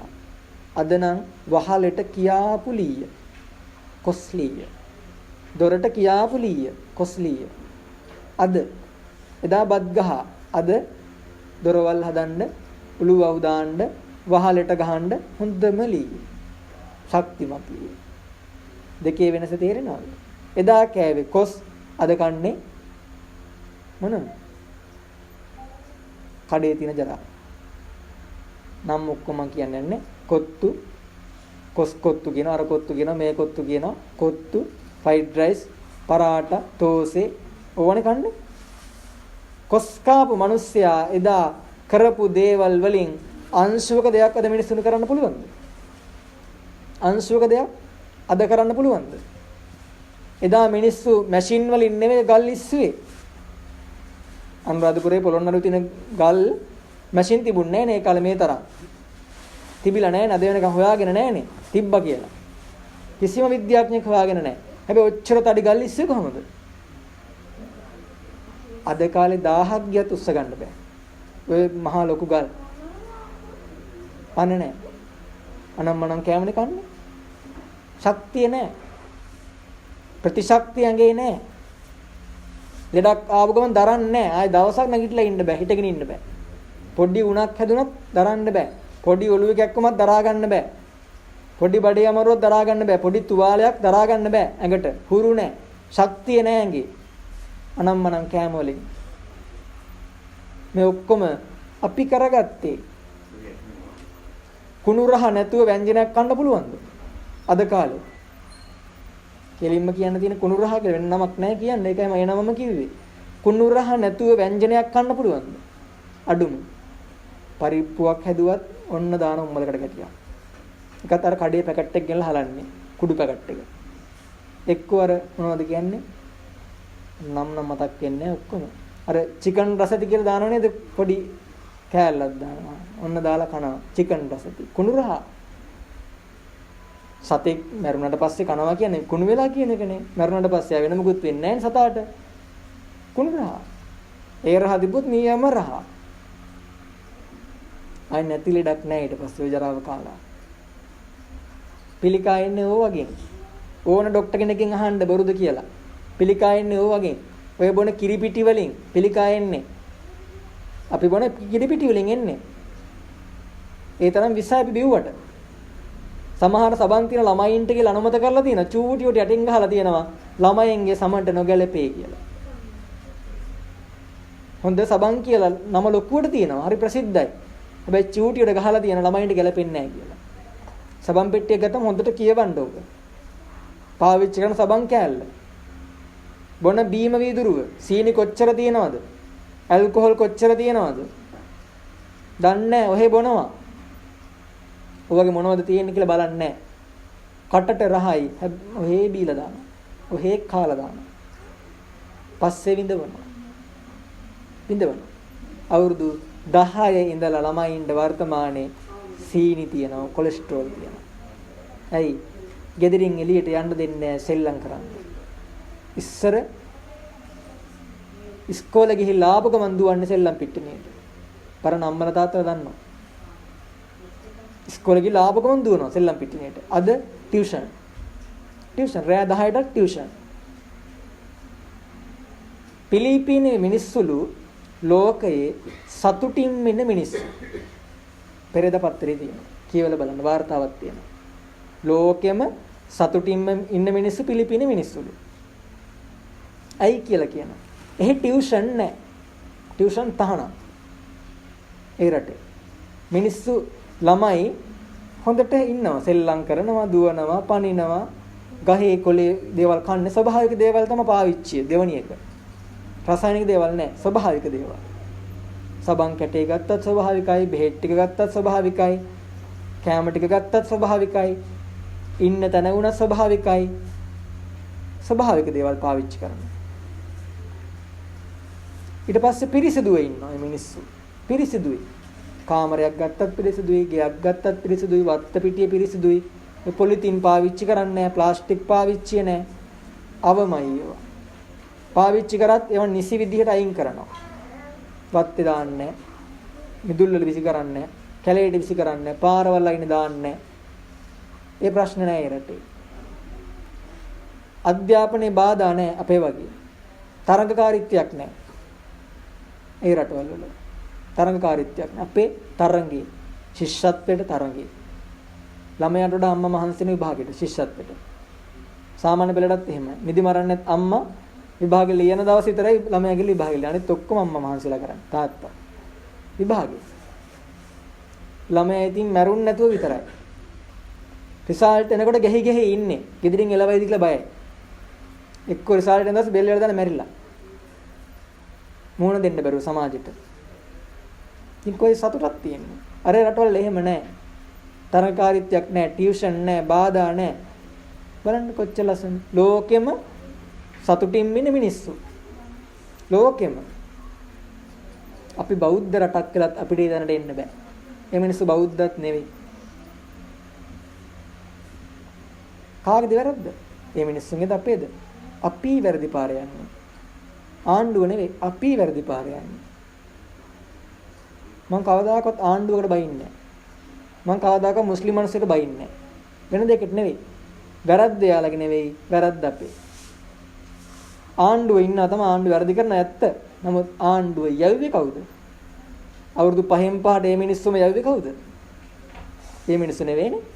මේ මිනිස්සු හොරකම් කරනවා කියලා දැන දැන හොරු ටික යවුවා නම් දැන් ඉතින් හොරා කියලා ඇඟිලි දික් කරන්න අයිතියක් නැහැ. හොරකම් කරන්න තමයි යව්වේ දෙන්න. දැන දැන යවුවා නම් හොරකම් කරන්න මේ මිනිස්සු කරන්න ඕන එකම දේ හොරකම් කරන එක. මේ මිනිස්සු හරි. අපි වැරදි. අනුන්ට ඇඟිලි දික් කරන්න ඉස්සල්ලා කියන්නේ ඒකයි. එක ඇඟිල්ලක් දික් කරනකොට ඇඟිලි 4ක් තමන්ට කියලා. ඉස්සර කියනවනේ කතාවට. එකක් දික් කරොත් 4ක් තමන්ට. ඒක තමයි ඇත්ත. මුස්ලිම් මිනිස්සුන්ව බයිනවා, ජාති විනාශ කරනවා, බෙහෙත් දෙනවා, ඊට පස්සේ රට අල්ලනවා, බයිනවා. කවුද වැරදි? ඒ මිනිස්සුද? ඒ මිනිස්සුන්ට අදහන්න ආගමක් තියෙන මිනිස්සු ආගම අදහන්න ඕන. අපේ මිනිස්සුන්ට ආගමේ වැඩක් නැහැ. ඒ මිනිස්සුන්ට ජාතියක් තියෙන මිනිස්සු ජාතිය ආරක්ෂා කරන්න ඕන. අපේ මිනිස්සුන්ට ජාතියින් වැඩක් නැහැ. ඒ මිනිස්සුන්ට තමන්ගේ භාෂාව ආරක්ෂා කරගන්න ඕන. අපේ මිනිස්සුන්ට භාෂාවෙන් වැඩක් නැත්තේ නැහැ. ඒ මිනිස්සුන්ට ඉන්න රටක් හදා ගන්න ඕන. අපේ මිනිස්සුන්ට රටකින් වැඩක් නැත්තේ නැහැ. ඕකනේ ඇත්ත. එහෙනම් බැලලා වැඩක් තියෙනවද? බලන්න සිකුරාදට පල්ලි යන්නේ නැති මුස්ලිම් මිනිස්සෙක් ඉන්නවද? පල්ලියට යන්නේ නැති? ඇත්ත ඒකනේ යනවා. පොයේ දවසට පන්සල් යන මිනිස්සු කොච්චර ඉන්නවද? බෞද්ධ අඩුම පන්සලකට යන්නේ නැති මිනිස්සු මම කලින්ම කියලා පටන් ගත්තේ ඒකයි. ජීවිතේට පන්සල් යන නැති මිනිස්සු කොච්චර ඉන්නවද? හැබැයි නමට බෞද්ධයි. උප්පැන්න සාතික ලොකුවට ගහලා දෙන බෞද්ධ කියලා. යන්නේ නැති මිනිස්සු කොච්චර ඉන්නවද? ආගමෙන් වැඩක් නැහැ. ජාතිය පැත්තෙන් ගන්න. ඒ මිනිස්සු නිතරම කරන ජාතිය බේර ගන්න එක. ප්‍රශ්නයක් ආවොත් ඔක්කොම එකතු වෙනවා එතෙන්ට. වර්තමානයේ බලන්න දේශපාලනිකව ගත්තත් එහෙමනේ. එක්කෙනෙක්ගේ ප්‍රශ්නයක් වුණත් පක්ෂ ඔක්කොම අතහැරලා එයාලා එක්තැන් වෙනවනේ. ජාතික ප්‍රශ්නයක් වුණ ගමන්. හැබැයි අපේ එකෙක් නෑනේ. මිනිස්සුත් එහෙමයි. ගමේ මිනිස්සුන්ට කරදරයක් වුණොත් එහෙම සිංහල මිනිස්සු නම් එකතු වෙන්නේ නැහැ. අනේ අසයි කියනවා. අර මුස්ලිම් මිනිස්සෙක් නම් කාගේද කියලා වැඩක් නැහැ. ඔක්කොම එකතු වෙලා ඒක විසඳ ගන්නවා. මුස්ලිම් මිනිස්සුන්ගේ ප්‍රශ්නයක් පිටට එන්නේ කලාතුරකින්. පිටට එන්නේ 100න් එකයි. අනිත් ඔක්කොම අභ්‍යන්තරේ විසඳනවා. අපේ චූටි ප්‍රශ්නයක් වුණ ගමන් මුළු ලෝකෙම දන්නවා. චූටි දෙයක්. ඒක බැනලා විතරයි. බැනපු එක මුළු ලෝකෙම දන්නවා බැන්නා කියලා. පොඩි දෙයක්. අපි බොරුවට ජාතියක් ආරක්ෂා කරන මිනිස්සුන් බයිනවා. වැඩක් නැහැ. අපි වැරදි. රට අල්ලනවා කියනවා. ඉතින් ওই මිනිස්සුන්ට ඉඩම විකුණුවේ දෙමළෙක් ඇවිල්ලාද? මුස්ලිම් මිනිස්සුන්ගේ රටද? ඒ මිනිස්සුන්ගේ ඉඩමද? විකුණුවේ කවුද ඔක? මම මේක කතා කරන්න ඕන නිසා කතා කරන්න. මම නම් කැමති නැව කතා කරනවා. විකුණුවේ කවුද? ඒ මිනිස්සුද? නෑ, අපිමයි විකුණුවේ. අපේ මිනිස්සුමයි විකුණුවේ. සිංහල මිනිස්සු ඔක්කොම සිංහල ඉඩම්. අද මේ මිනිස්සු පදිංචිලා නේ මිනිස්සු හරි. තව අල්ලන්න ඕන. දෙනවා නම් ගන්න ඕනේ. ඉතින් අපි උනත් කරන්නේ ඒකනේ දෙනවා නම් ගන්නවා. අපේ මොකද කරන්නේ? ලක්ෂයක් ගාණ කියනවා. ලක්ෂයකට වඩා පොඩි ගාණක් අඩුවෙන් දුනොත් දෙන්න බෑ කියන ලක්ෂයට වඩා රුපියලක් කර වැඩිවර දුන්නා නම් මුස්ලිම්ද දෙමළද සිංහලද වැඩක් නැහැ. දීලා දැම්මා වාසියට. වාසියට. අන්තිමේට අර මිනිස්සුන්ට ඇඟිලි දෙක කරක බයිනවා. ඒක සාධාරණද? අසාධාරණයි. ඕන තරක මම කියන එක අසාධාරණයි. ඇයි? අපි වැරදි කරලා ඒ මිනිස්සුන්ට ඇඟිල්ල දික් කරනවා නම් ඒක වැරදි. ඒ මිනිස්සු ඉන්න ඕන, ආගමක් අදහන්න ඕන, ජීවත් වෙන්න ඕන, භාෂාවක් කතා කරන්න ඕන. ඒ මිනිස්සු අර මං කලින් කිව්වා වගේම ඉපදිනා නම් සමායිතියක් තියෙන මිනිස්සුන්ට. ඒ වැරදි ඔක්කොම කළේ අපි අනුන්ට බයින්න එපා. වැරදි කරගෙන අනුන්ට බයින්න එපා. කෞසිලවෙන කියන පොතේ තියෙනවා පළවෙනිම ශ්ලෝක කවිය විදිහට මිනිස්සු පුරුදු වෙලා තියෙන ඇස් දෙකෙන් පිට බලන්න විතරයිලු. පිට බලන්න. හැබැයි කවදාකවත් Taman දිහා බලන්නේ නැහැ. අනුන්ගේ වැරදි හොඳට පේනවා. හැබැයි Tamanගේ වැරද්ද ලොකු එකක් වුණත් පේන්නේ නැහැ. ඉක්මනට අනුන්ට ඇඟිල්ල දික් කරනවා. හැබැයි Tamanට ඇඟිල්ල දික් කරගන්නේ නැහැ. මොන්න වැරද්ද කරත් Taman නිවැරදි. Tamanට ඇඟිල්ල දික් කරන්නේ නැහැ. වැරද්දක් කොතන? කෞසිලමිනේ කියනවා ඕක අනිත් පැත්තයි හැරෙන්න ඕන කියලා. මොකද්ද? අනුන්ගේ වැරදි දකින්න කලින් Tamanගේ වැරද්ද දකින්න ඕන. අනුන්ට දොස් කියන්න කලින් Taman එක හරිද වැරදිද කියලා හොයලා බලන්න ඕන. අනුන්ට ඇඟිල්ල දික් කරන්න කලින් Taman ඇඟිල්ල දික් කරගන්න ඕන. එතනයි සාර්ථකත්වයේ තියෙන්නේ. එහෙම නැතුව සාර්ථක වෙන්න බෑ. බලන්න බුදුහාමුදුරුවෝ මේවා පන්සිල් වලට දසසිල් වලට බෞද්ධකමට ඇතුළත් කරේ වෙන දෙයකට නෙවෙයි. මේවා ලෝකෙට අදාළ දේවල් හින්දා. මම බණ කිව්වා කියලා මහ ලොකු දෙයක් කිව්වේ නෑනේ. මම සබහාදාමත් එක්ක කතා කරපගෙන කරේ මෙච්චල්ලා. මේ කියපු දේවල් ඕනම ආගමකට අදාළයි. ඕනම ජාතියක මිනිස්සුන්ට අදාළයි මේ ඔක්කොම කරුණු. ඕනම රටක මිනිස්සුන්ට මේව අදාළයි. ඒක මට අදාළ නැහැ කියලා කියන්න බෑ. ඕන කෙනෙකුට මේව අදාළයි. ඊට පස්සේ අපි නිතර පුරුදු වෙලා තියෙන්නේ රස විඳින්න. බලන්න මම වැරදි ඔක්කොම එක එකට මතක් වෙනවා මට කියන්න යනකොට. අපේ කරන ගෙදරක සාමාන්‍යයෙන් කරන වැරදි. සිංහල මිනිස්සු ගොඩාක් දුප්පත්. ඇයි දුප්පත්? අතට එන මුදල පාවිච්චි කරන්න දන්නේ නැහැ. ඇත්ත ඒකයි. පාවිච්චි කරන්න දන්නේ නැහැ. මම මෙහෙ ඇයිද කියනව නෙවෙයි සමස්තයට මම කියන්නේ සිංහල මිනිස්සය කියලා කිව්වේ ඒකයි. හැම කෙනෙක් ඕන කෙනෙක් එහෙමයි පාවිච්චි කරන්න දන්නේ නැහැ.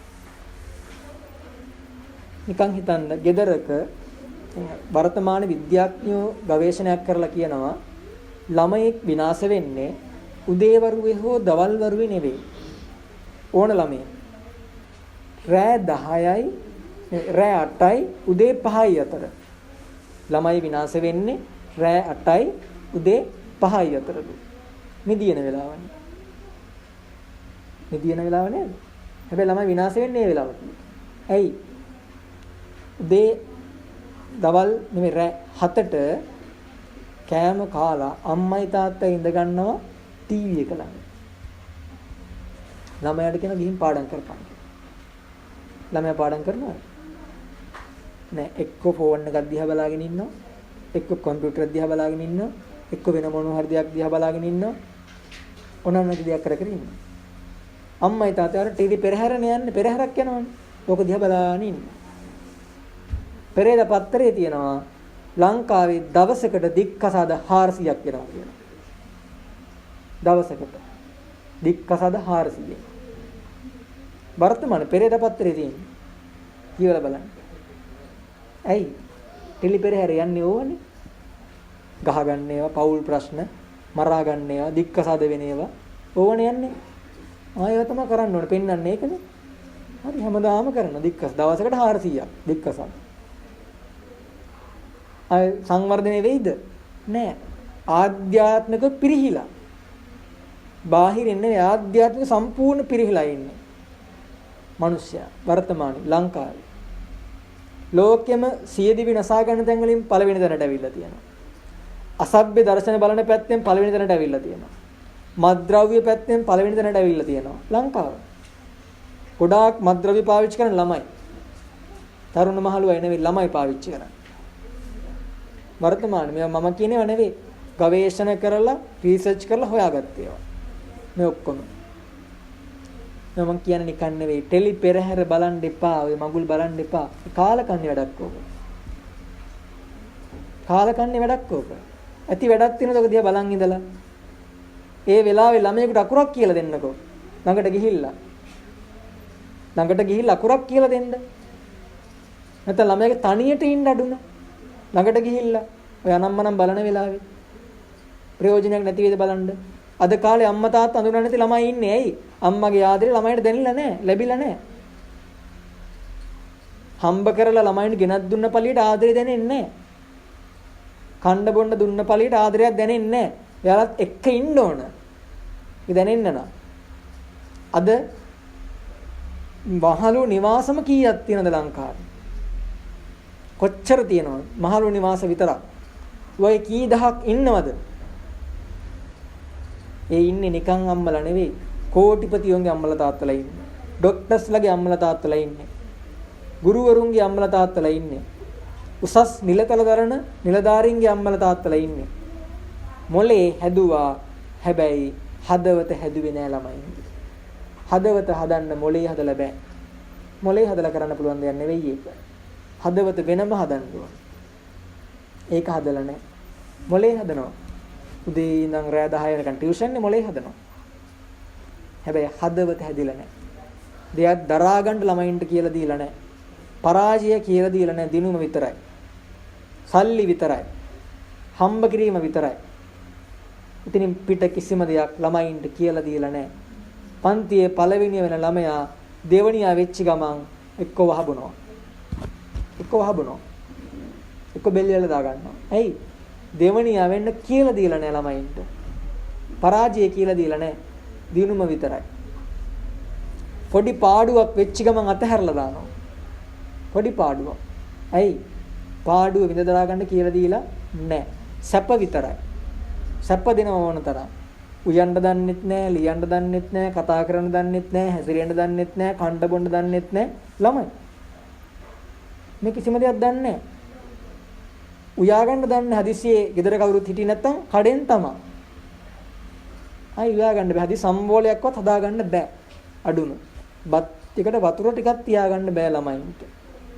ගෙවල් වල අම්මලා හොඳට දන්නේ නැති ඇත්තද බොරුද මේ කියන කතා කියලා.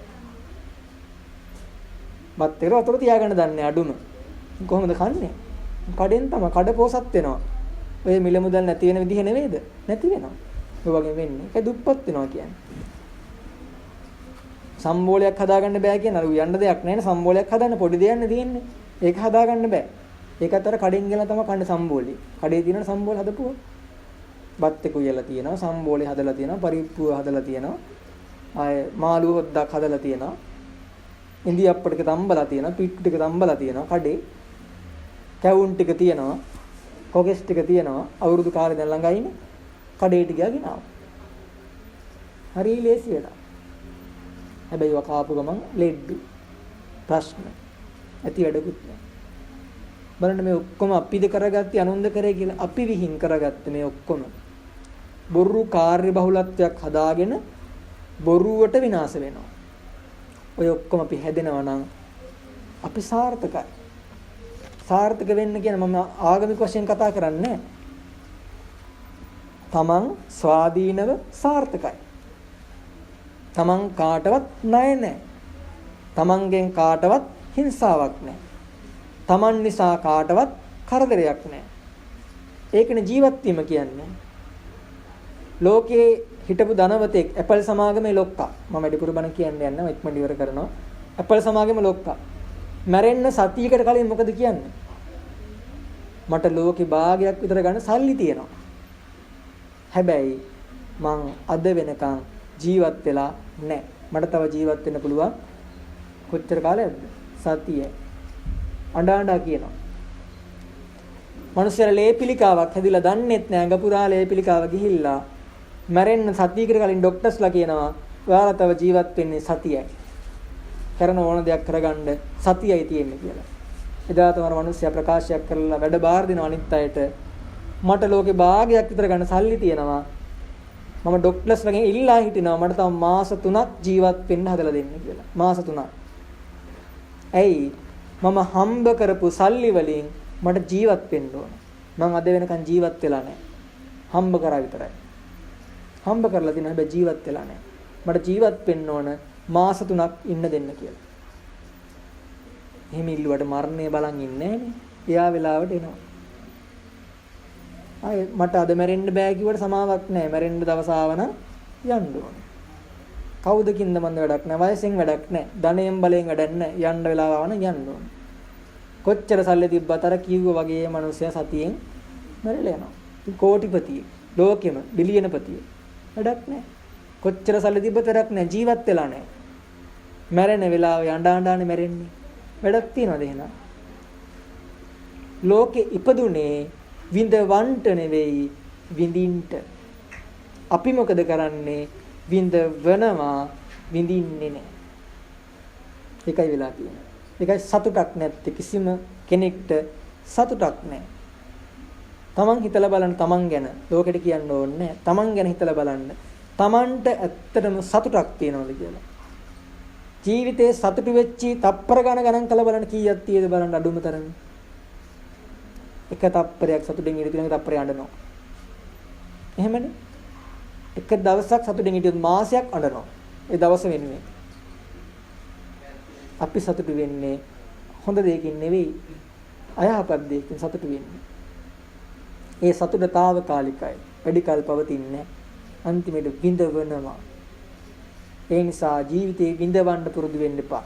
බුදුහාමුදුරුවෝ මතක් කරනවා උත්ථානවතෝ සතිමතෝ සුචිකම්මස්ස නිසම්මකාරිනෝ සංඤතස්ස ධම්මජීවිනෝ අප්පමත්තස්ය සෝවිවඩ්ඩති. මේ ගුණධර්ම ටික ජීවිතේට පුරුදු කරගන්නලු. මොනවද?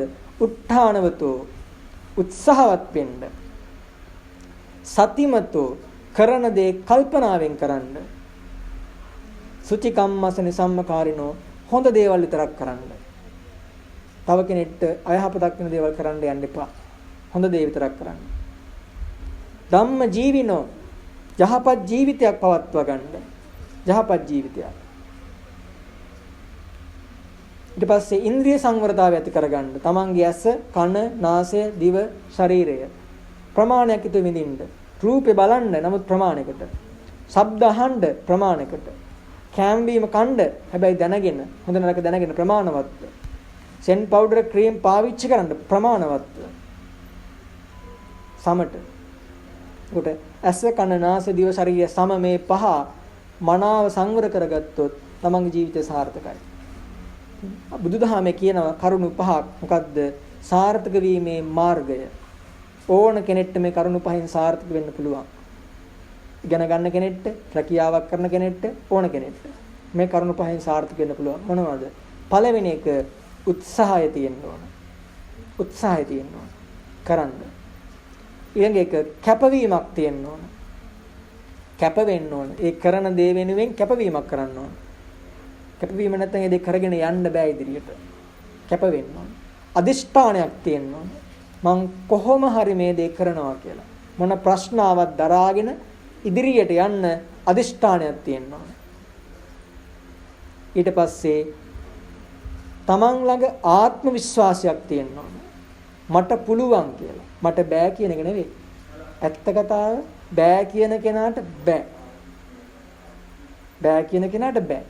හැබැයි බෑ කියලා දෙයක් ලෝකේ නැහැ. මම ඕන තැනක ඔය ප්‍රකාශ කරනවා. බෑ කියලා දෙයක් ලෝකේ නැහැ. බෑ කියන කෙනාට බෑ. ඔකයි ඇත්ත.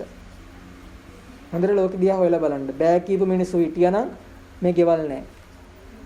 ගෙවල් නැහැ. මේ ෆෑන් නැහැ. ලයිට් නැහැ. යන්න දෙන්න වාහන නැහැ. ඇඳුම් පැළඳුම් නැහැ. සිමෙන්ති නැහැ පොළොවට. බෑ කිව්වනම්. ඔය ඔක්කොම බෑ නොකියපු මිනිස්සු කරපු දේවල්. බෑ කියලා දෙයක් ලෝකේ නැහැ. ඕන දෙයක් මනුස්සයර කරන්න පුළුවන්. අඟහරු වලට යන්න බෑ කිව්වා. ගිහිල්ලා නැද්ද? හඳට යන්න බෑ කිව්වා. ගිහිල්ලා නැද්ද? ඊටත් එහා දැන් ගිහින් තියෙනවා මේ වෙනකොට. පෘථිවිය වගේම ලෝකෙකුත් හොයලා ඉවරයි මේ වෙනකොට. පුළුවන්. බෑ කියලා දෙයක් ලෝකේ නැහැ. හැබැයි බෑ කියන මිනිස්සයා එතනම තමයි බෑ. බෑ කිව්වොත් බෑ. අර පොඩි කාලේ ළමයි කාටුන් එකක් බැලු දැන් නම් ඒ වැත්තේත් නෑ. හොයන දැන් අනම්මනම් කාටුන් නේ තියෙන්නේ. දොස්තර හොඳ හිත කියලා කාටුන් එකක් ගියා. අපි පොඩි කාලේ බලලා තියෙනවා. බල්ල ඇති සමහරවල්ලාට ළමයි දැන් කාල ළමයින්ට ඕව නැහැ. ඒකේ කවියක් තියෙනවා බෑ කියලා බැරිය මලේ බෑ කියලා බැරිය මලේ කියලා කවියක් තියෙනවා. සින්දුවක් විදිහට කියන්නේ. තටු ලැබුණේ පියාඹන්න බැහැයි කියලා බෑ. අත් ලැබුණේ වැඩ කරන්න බැහැයි කියලා බෑ. මේ මොනවද මේ ළමයින්ට කියලා දෙන්නේ? අත් ලැබිලා තියෙන වැඩ කරන්න. බෑ කියලා ගෙදෙට්ට වෙලා හිටියොත් කණ්ඩත් නැහැ, බොණ්ඩත් නැහැ, ඉන්නත් නැහැ. බෑ කියලා බෑ. පුළුවන් ඕන දෙයක් කරන්න පුළුවන්. ඒකයි කිව්වේ ආත්ම විශ්වාසය ඇති කරගන්න කියලා. මට පුළුවන් මං කොහොම හරි කරනවා. ඊට පස්සේ බුද්ධියක් තියෙන, ප්ලෑන් එකක් තියෙනවා, දැක්මක්. කොහොමද ඒක මං කරන්නේ කියලා. ඔය කරුණු පහ මොනවද? උත්සාහය, කැපවීම, අදිෂ්ඨානය, ආත්ම විශ්වාසය සහ දැක්ම. ඔය කරුණු පහ තියෙන ඕන කෙනෙක්ට සාර්ථකත්වයේ අතළඟ. ඔය පහ නැත්තම් සාර්ථකත්වය කියන්නේ හීනයක් විතරයි. සාර්ථක වෙන්න බෑ. ඒ නිසා ජීවිතේට ඔය කරුණු පහ එකතු කරගන්න. ඕන දෙයකට මේක සම්බන්ධ කරලා වැඩ කරන්න කම්මැලි වෙන්න එපා. කම්මැලි වුණොත් කිසිම දෙයක් කරන්න බෑ. සිංහලයා උපතින්ම කම්මැලියයි කියලා රොබර්ට් නොස් ලියනවා එදා හෙළදිව පොතේ. උපතින්ම කම්මැලියා කියලා. ඇත්ත ඒකයි. ඒ මිනිස්සයා කියනවා සිංහල මිනිස්සුන්ට දියුණු වෙන්න උවමනාවක් නැත. ඉපදුනාට ඔහේ වැනෙනවා මිසක ජීවත් වෙන්න වැඩ කරන්නේ නැත. එයා ලියන්නේ 1669 ලියන්නේ. අද වෙනකොට 5600ක් ගිහිල්ලා අදත් කම්මැලි ගොඩක් තමයි ඉන්නේ. බුදුහාමුදුරු පළවෙනි එකම කිව්වේ උත්සාහය කියලා. කම්මැලිකම අතාරින්න කියලා. කම්මැලිකම තිබ්බොත් ඉතින් හැඩයක් නැහැ කොහොමද? අදත් අපි දියුණු වෙමින් පවතින රටක් මිසක දියුණු වෙච්ච රටක් නෙවෙයි. දියුණු වෙමින් පවතිනවා. අපි දිහා බලලා හැදිච්ච සිංගප්පූරුව දියුණු වෙච්ච රටක්. අපේ කොළඹ දිහා බලලා හැදුවේ සිංගප්පූරුව. යාම කියනවා හදපු මිනිස්සයාම කියනවා අපේ කොළඹ දිහා බලලා හැදුවේ කියලා. ඒ කාලේ අද කාලේ නෙවෙයි ඒ කාලේ. අදත් අපි එහෙ දිහා බලාගෙන අපි හැදෙනවා. ඒ කියන්නේ අනිත් පැත්තයි වෙන්න ඕන. අපි දැන් එහෙ බලාගෙන හැදෙනවා. එයාලා මෙහෙ බලලා එහෙ හැදුවා. අපි එහෙ බලලා තාම මෙහෙ හදනවා. උත්සාහය නැහැ. කැපවීම නැහැ. අදිෂ්ඨානයක් නැහැ. කරන විදිහක් නැහැ. ඔහේ කරනවා. ආත්ම විශ්වාසයක් නැහැ. අපිට පුළුවන් කියලා දැක්ම නැහැ. පිට රටින් එන්න ඕන හැමදේම. හාල් ටික රටින් එන්න ඕන, පොල් ටික රටින් එන්න ඕන, තෙල් ටික රටින් එන්න ඕන. අපිට බෑ. පිට රටින් එන්න ඕන ඔක්කොම. කොහෙද දිනුවා? ගෙදරක් දියුණු වෙන්නත්, පවුලක් දියුණු වෙන්නත්, අධ්‍යාපනයක් දියුණු වෙන්නත්, රැකියාවක් දියුණු වෙන්නත්, සමාජයක් රටක් ඕන එකක් දියුණු වෙන්න අර කරුණු පහ වන උත්සාහය, කැපවීම, අදිෂ්ඨානය, ආත්ම විශ්වාසය සහ දැක්මක් ඕන. ඔය කරුණු පහ ජීවිතේට එකතු කරගන්න. මම මෙතනින් එහාට බණ කියන්න යන්නේ. පැයකුත් විනාඩි 20ක් ගත වුණා. පැයකුත් විනාඩි 20ක් ගියා. ඉතින් එහාට මම බණ කියන්නේ නැහැ. බණ කිව්වොත් ගියාට පස්සේ බයිනවා. ඒ හින්දා බණ කියන්න යන්නේ නැහැ. වර්තමාන විනාඩි 40ක් හෝ 45යින බණ කියන්නේ. ඊට වඩා බණ කිව්වොත් ඉතින් බණ අහන්නේ නැහනේ. බණවලටත් බනිනවා ඊට පස්සේ. මට විතරක් බැලලා නිකන් ඉන්නේ බණටත් බයිනවා. බණට බැලලා නිකන් පව පුරව ගන්නවා. ඒ හින්දා මෙතනින් එහාට මම බණ කියන්න යන්නේ නැහැ. ඒතර මිනිස්සු බණ අහන්න හරිය කැමති. ඉස්සර බණ කියනවා කොච්චර ලවද්ද? ඉස්සර බණ කියන්න ගත්තොත් කොච්චර ලව බණ කියනවද? ඉස්සර මේ වගේ හැමදාම බණ කියන්නේ නැහැ. මාසෙට එකයි බණ කියන්නේ. කොච්චර ලව බණ කියන්න ඕනේද? පැය 60ක් බණ කියන්න කියනවා. පැය 60ක්ද පැය 30ක්ද? පාසකම් වල ඉන්නවනේ සිංහලයින ඔක්කොම ඉන්නේ නේද? පැය 30ක් බණ කියනවා. 60ක් නෙවෙයි. දවසට පැය 60යි, පැය 60න් පැය 30ක් බණ කියන්න කියනවා. පැය 30ක් කියන කොච්චර ලාවද්ද? ඔය සිංහල පැය, ඉංග්‍රීසි පැය නෙවෙයි සිංහල පැය. සිංහල පැය 30ක් කියන කොච්චර ලාවද දන්නේ නැහැ. සිංහල මිනිස්සු ඔක්කොම ඉන්නේ. කියමු බලන්න සිංහල නම්. සිංහල පැය 30ක් කියන කොච්චර වෙලාවද අද ඔරලෝසුවේ? කොච්චර වෙලාවද? දන්නේ නැහැ. හැබැයි නමට සිංහල. උප්පන්න සතික ලොකුවට ගහලා දෙන සිංහල කියලා. මුලින්ම ගහලා දෙන සිංහල කියලානේ. ඊට පස්සේ බෞද්ධ කියලා. දන්නේ නැහැ. සිංහල පැය 30ක් කියන්නේ ඉංග්‍රීසි පැය 12. ඉංග්‍රීසි පැය 12. සිංහල පැය 2කමාරක් ඉංග්‍රීසි පැය 1යි. සිංහල තප්පර 2කමාරක් ඉංග්‍රීසි තප්පර 1යි. සිංහල මිනිත්තු 2කමාරක් ඉංග්‍රීසි මිනිත්තු 1යි. ඉංග්‍රීසි පැය 12ක් කියන්නේ එහෙනම් 2කමාරෙන් වැඩි කරලා බලන්න 30යි. සිංහල පැය 30ක් හවස 6ට පටන් ගත්තාම උදේ 6 වෙනකන් බණ කියනවා. රොලෝසින් පැය 12ක් බණ කියනවා. ඉස්සර දැන් කිව්වොත් අහගෙන ඉඳීද? මම විතරක් හැරලා ඉඳී අනිත් ඔක්කොම නිදි. කියන කෙනා හැරලා ඉන්නවා. අනිත් ඔක්කොම නිදි. පැය 12යි බණ අහන්න හරි කැමති හින්දා මිනිස්සු අඩු වෙලා ඇවිල්ලා අපේ පොඩි කාලේ වෙනකොට පැය 2 දක්වා වෙilla තිබ්බා. අපි පොඩි කාලේ පැය 2ක් බණ අහලා තියෙනවා. පැය 2ක්. අද ඒක විනාඩි 45ටම අඩු වෙලා ඒ තරම් වාසනාවන්තයි. විනාඩි 45 දක්වා අඩු වෙලා තියෙනවා. 45කුත් නැහැ 40යි. අද රේඩියෝ එකේ බණක් ගියත් විනාඩි 40යි, ටීවී එකේ බණක් ගියත් විනාඩි 40යි. ඊටු විනාඩි 20ම කරන්නේ ගෙදර මිනිස්සු ගැන කියන එක. බණට ආරාධනා කරපු විස්තර, ඊපස්සේ බණ අවසන් කරපු විස්තර, ඕවා තමයි විනාඩි 20ක් කියන්නේ. හොන්දට බලන්න වෙලා. මිනිත්තු 40යි 45යි උඩරිම බණ කියන්නේ. ඒ තරම් මිනිස්සු බණ අහන්න කැමති. ඒකනේ මේ තරම් දියුණු වෙලා තියෙන්නේ. ඒ කාලේ දියුණුවයි අද කාලේ දියුණුව ගත්තොත් එහෙම අද කාලේ පිරිහෙලා තියෙන්නේ. දියුණු වෙලා නැහැ. පිරිහෙලා තියෙන්නේ. මම ආයි කියන්නේ තව වෙලා යන හින්දා මම ආයි කියන්න යන්නේ නැහැ. ඒ හින්දා ධර්මයත් එක්ක ජීවත් වෙන්න. සබහාදහමත් එක්ක ජීවත් වෙන්න. ඔබ සාර්ථකයි, ඔබ යහපත් වෙයි. අන්නේ මාර්ගය හදාගන්න කියන අනුශාසනාව කරමින් මම ධර්ම දේශනාව මෙතනින් අවසන් කරනවා. අද ධර්ම දේශනාවට ඔබ අරමුණක් විදිහට තියාගත්තේ ඒ කමණී ගෞතමී මෑණියන්ට පින් අනුමෝදන් කිරීමේ අපේක්ෂාව ඇතිව, ඒ වගේම පවුලේ නමින් මියගිය සියලු ඥාතීන්ට පින් අනුමෝදන් කිරීමේ අපේක්ෂාව ඇතිවයි විහාරස්ථානයේදී ආරාධනා කරලා, ඒ වගේ මේ ස්ථානයේදී දෙහත් වට්ටියක් දීලා ආරාධනා කරේ ධර්ම දේශනාවක් කරලා පින් දෙන්න අවශ්‍යයි කියලා. ඒ ආරාධනාව පරිදි පැයකටත් වැඩි කාලයක් පුරාවට තමන්ගේ නිවාස ස්ථානයේ ලෞතර බුදු පියාණන් වහන්සේ විසින් දේශනා කරන ලද උතුම් ධර්මයෙන් දහම් කරුණු කිහිපයක් ඇතුළත් වෙච්ච ධර්ම දේශනාවක් දේශනා කරවගත්තා. ඔබ මනාව ධර්ම දේශනාව ශ්‍රවණය කරගත්තා. ධර්ම දානමය වශයෙන්, ධර්ම ශ්‍රවණමය වශයෙන් මෙතෙක් වේලා පින් සිද්ධ කරගත්තා. ඒ කරගත්ත සියලු පින්දහම් දැන් අපි කල්පනා කරමු ඒ ඔබේ නමින් මිය ගිය කමණී ගෞතමී සමන්ති මෑණියන්ට මේ පින් අනුමෝදන් කරමු. අනුමෝදන් වෙත්වා. ඒ වගේම ඔබේ නමින් සංසාරය තුල මෙලව ජීවිතයන් තුල මේ පරලොව ගිය සියලු ගුරු දෙමව්පියාදී ඥාතීන් මේ පින් අනුමෝදන් වෙත්වා. දුකටපත් වෙලා නම් දුකින් අත මිදෙත්වා. සැපයටපත් වෙලා නම් සැප වඩා වර්ධනය කරගනිත්වා. ප්‍රාර්ථනීය උතුම් නිවනින් සැනසෙන්නටම හේතු වාසනාවම ලබත්වාය කියන අදහස ඇති කරගෙන සාදු කියලා පින් අනුමෝදන් කරමු. ඒ වගේම මේ ලෝකය සම්බුද්ධ ශාසනය ශ්‍රී ලංකා ද්වීපය ඔබ හැම දිනාගම ජීවිතාදී ආරක්ෂාවේ නියුක්ත සියලු දෙවියෝ මේ පින් ලබත්වා. දෙවියන්ගේ දිව්‍ය ආත්ම භාවයන් සපවත් කර ගනිත්වා. දෙවියෝද ප්‍රාර්ථනීය උතුම් නිවනින් සැනසෙන්නට හේතු වාසනාව ලබත්වාය කියන අදහසින් සාදුක දෙවියන්ට පින් දෙමු.